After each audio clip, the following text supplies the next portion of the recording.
देखिए, पहली बात तो ये कि देश को कोई पार्ट टाइम प्रधानमंत्री और पार्ट टाइम गृह मंत्री नहीं चाहिए। भारत के प्रधानमंत्री आधे से ज्यादा वक्त अपना विदेशों में बिताते हैं। उनको देश की चिंता नहीं है।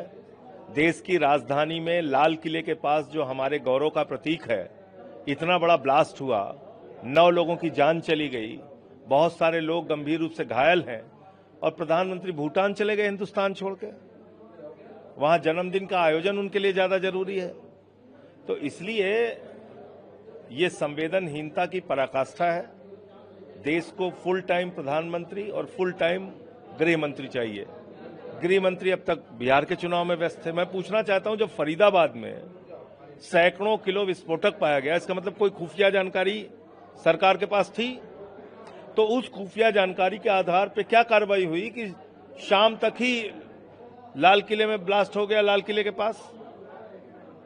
और प्रधानमंत्री ने स्वयं सदन के अंदर कहा था कि कोई भी आतंकी हमला अब भारत के खिलाफ युद्ध माना जाएगा। प्रधानमंत्री स्वयं कह रहे थे कि पाकिस्तान उनके सामने गिड़गिड़ाया, वो मान गए। मैंने उस वक्त भी कहा था कि प्रधानमंत्री जी, हमारे बहनें भी गिड़गिड़ा रही थी आतंकियों के सामने, कोई नहीं माना, आप क्यों मान गए? लेकिन प्रधानमंत्री मान गए, सीज फायर कर दिया उन्होंने ट्रंप के दबाव में। और आज क्या हुआ?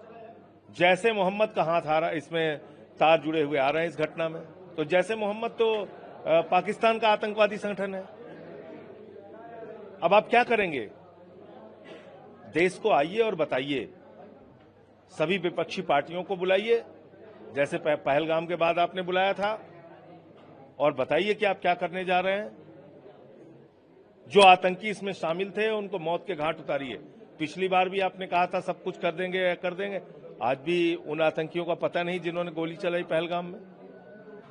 तो ये सारे प्रश्न हैं जो प्रधानमंत्री को उसका जवाब देना चाहिए। मैं प्रभु से हाथ जोड़कर प्रार्थना करता हूं, सर झुका के नमन करता हूं। जो निर्दोष लोग इस घटना में मारे गए हैं, उनकी आत्मा को प्रभु अपने चरणों में स्थान दे, उनकी आत्मा को प्रभु शांति दे, और जो परिवार इसमें आज पीड़ित हैं उनको ये अपार कष्ट सहन करने की शक्ति दें। इलाज को लेकर भी बहुत सारी खबरें आ रही हैं कि ठीक ढंग से न किसी को एम्बुलेंस मिल पा रहा है, न इलाज मिल पा रहा है। तो ये तो संवेदनहीनता है, इसके अलावा कुछ नहीं है, और बहुत बड़ी लापरवाही, सुरक्षा में चूक है। प्रधानमंत्री जी कह रहे हैं किसी को बख्शा नहीं जाएगा, तो गिरफ्तारी। ऐसे भाषण उनके बहुत हमने सुन चुके। पुलवामा हुआ, पहलगाम हुआ, उड़ी हुआ, आप बताइए ना, लाल किले पे हमला हुआ। तो इसलिए इनके भाषण ऐसे हम लोग बहुत सुन चुके।